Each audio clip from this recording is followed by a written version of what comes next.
Hello, Lynn and Larry. This is Dusty here at Toyota of Gladstone, and I am doing a virtual delivery for your new RAV4 XLE Premium.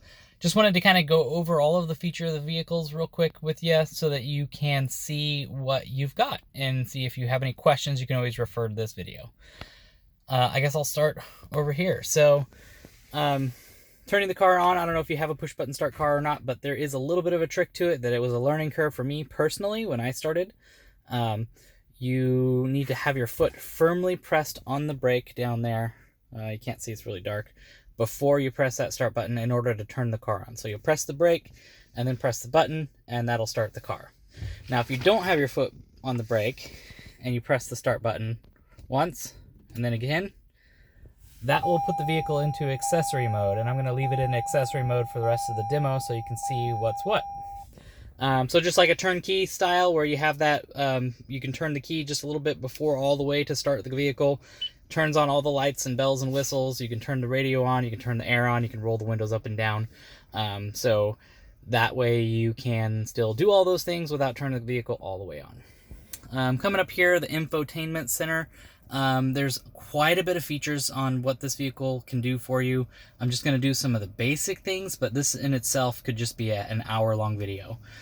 So this is a touch screen, so if I touch the audio, it'll take me to the screen where it shows me what all the different audio is. If I pick one, we'll have static. You can see that there's presets right there, 1, 2, 3. If you notice, number 1 and 2 are both FM stations. Number 3 is an AM station. Number 5 and 6 are both Sirius radio stations. So you can pre-program all those to whatever stations you want, regardless of frequency or where the source of the music is coming from.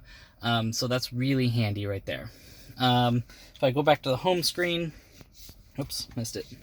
So you've got the radio there, your phone, when it's connected right here, you'll have 4 different options for your quick contacts that you can just press right there and it'll call them. And then this side you've got your information about your fuel economy. So as I sit here with the car kind of on, it's gonna really make the fuel economy really bad, but when you're driving, it will definitely increase and you're gonna look really good. Once you get into the car, to pair your phone for the first time, we'll just go over it. You'll press that button. It's going to ask if you would like to register new devices. You click yes. It's really simple and easy with the way Toyota's system is set up, so it's not going to require a whole lot of instructions, but that very first time, that'll be the first step.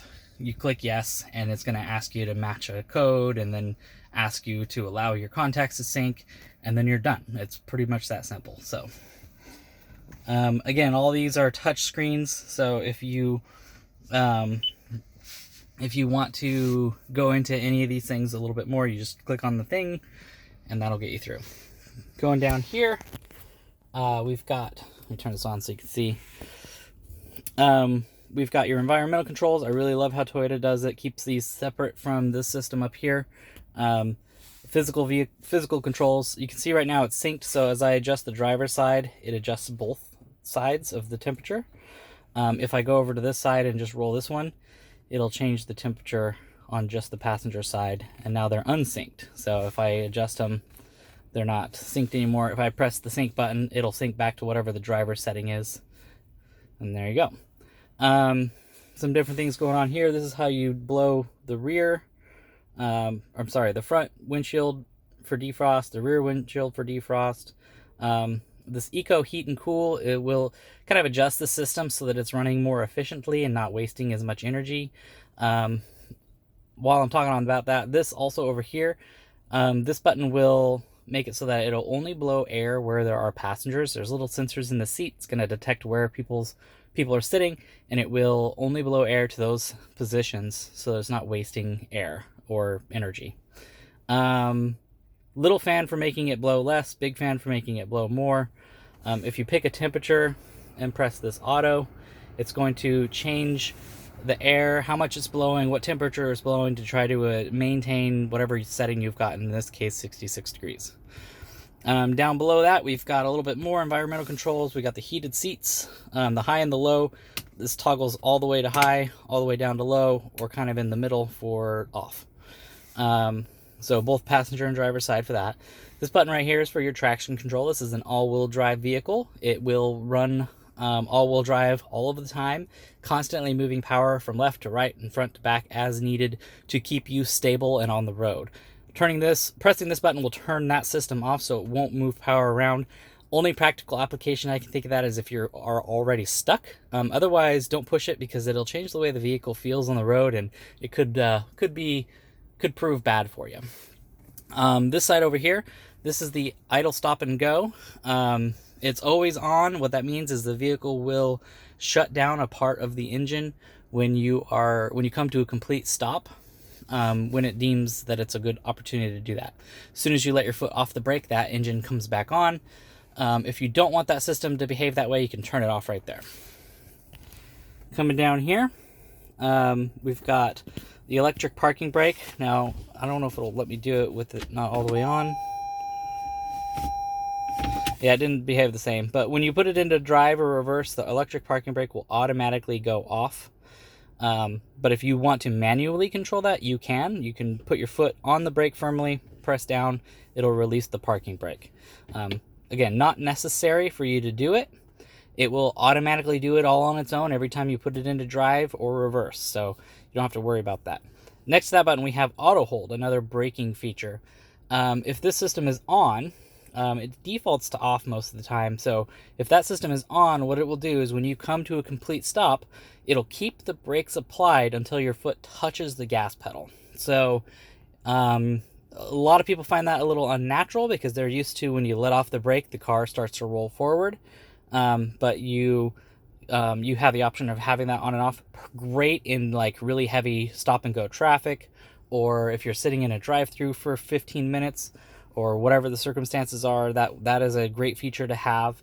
And it's nice that you can turn it on and off as you need to. Coming down here, we've got the Eco, Normal, and Sport.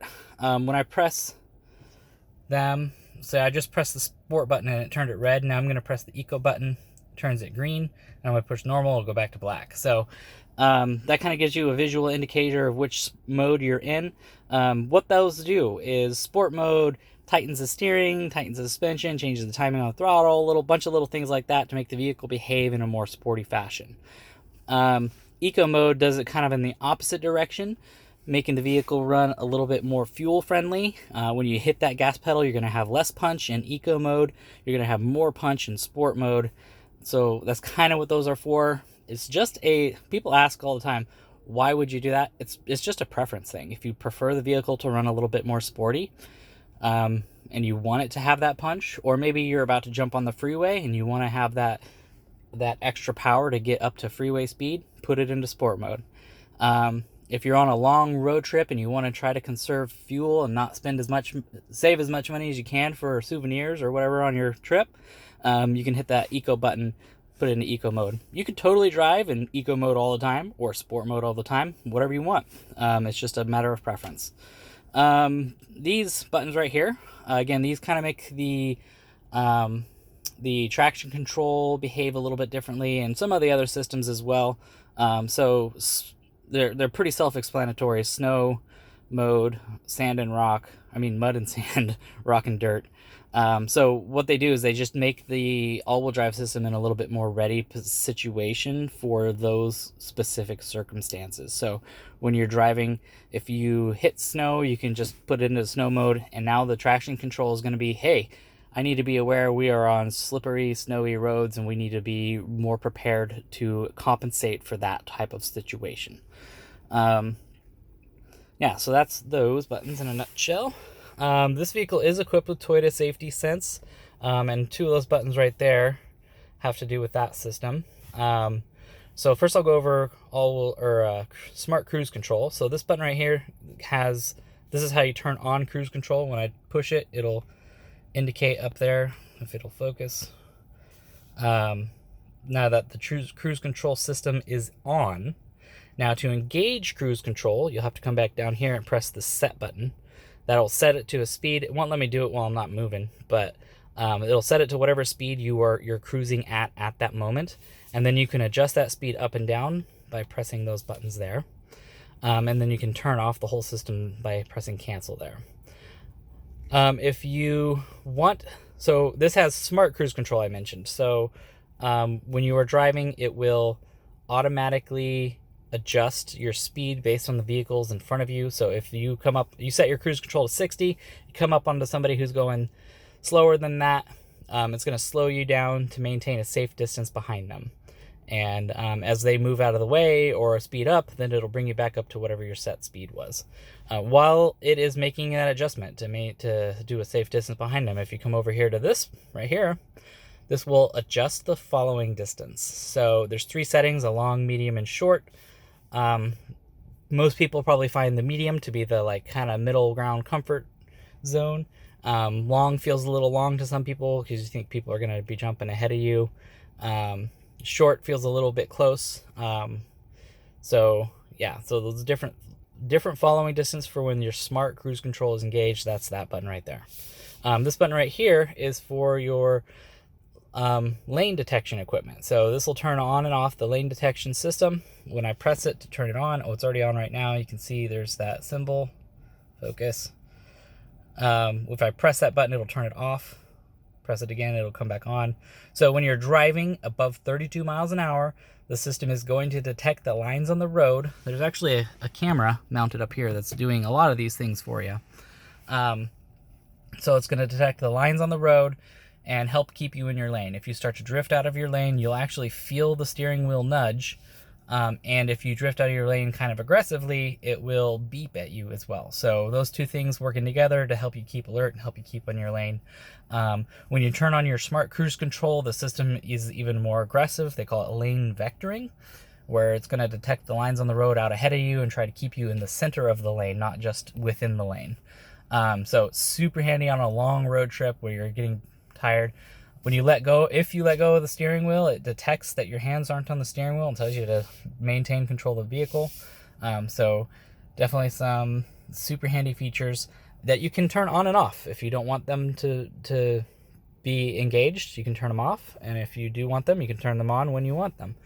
Super handy, I think, to have them on when you need them, not all of the time. I wouldn't personally want the lane detection on all the time, because when you're in the city or in your neighborhood, sometimes you're not necessarily going to try to be in your lane for whatever reason. So that mode button right there is for adjusting AM, FM, Sirius, Bluetooth, whatever mode you want to be listening to the audio coming through the speakers.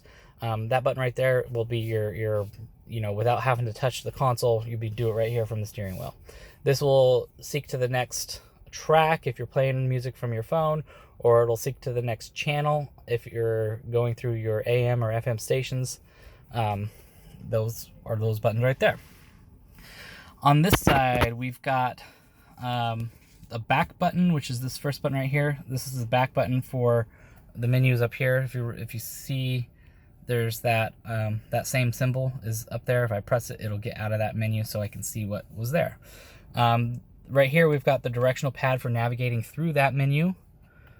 So if I press left and right, you'll see it'll go through all these different menus, and there's tons of different options through all of this stuff.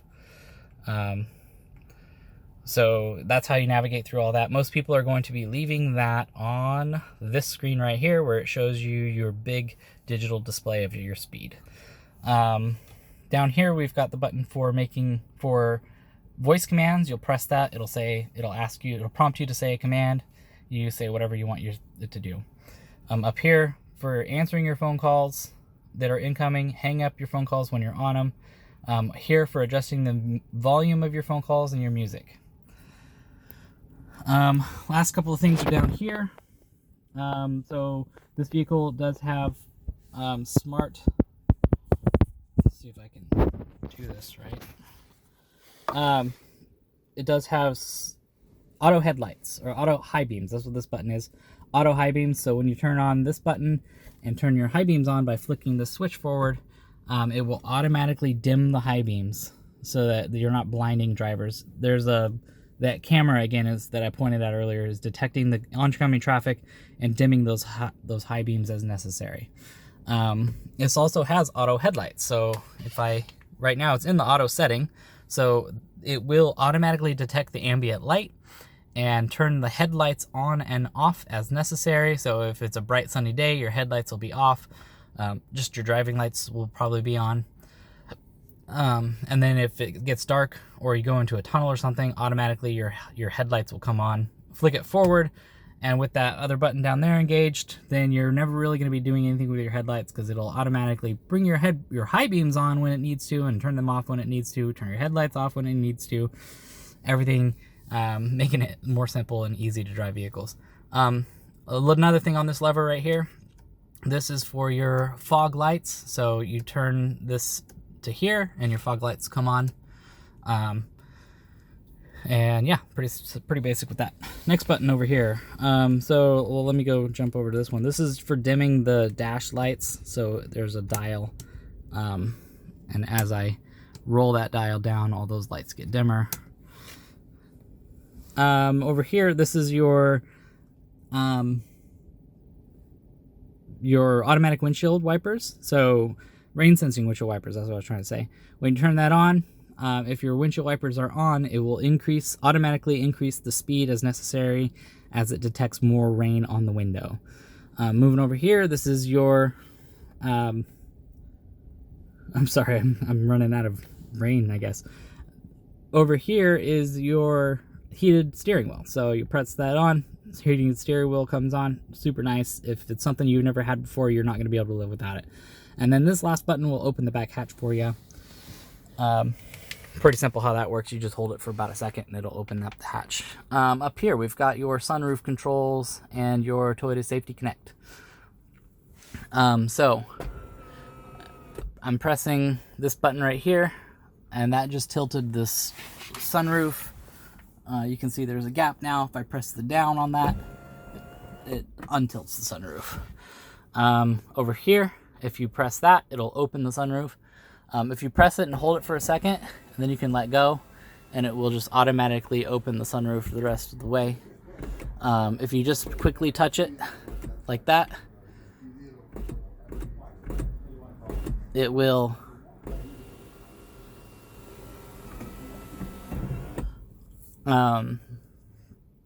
just make small adjustments. Over here, I'm going to go ahead and turn that on. So now your door lights are on. Every time the doors are open, the lights will come on. If you don't want that to happen, you can turn that off right there. If you want to turn the lights on when you're sitting in the car, you can turn them all on with this button, or the driver's side with that, passenger side with that button. One last thing is this is your Toyota Safety Connect. So you can press this button and get connected with Toyota. They can send out emergency services for you. They can help you with any features that you're not sure how to use, or they can help you, it just connects you with somebody at Toyota, and they can get you the help that you need, whether that's an emergency or just kind of a general question on how things work. You do have lighted mirrors on the sun flaps, so that's really nice. And then I'm going to hop in the back real quick.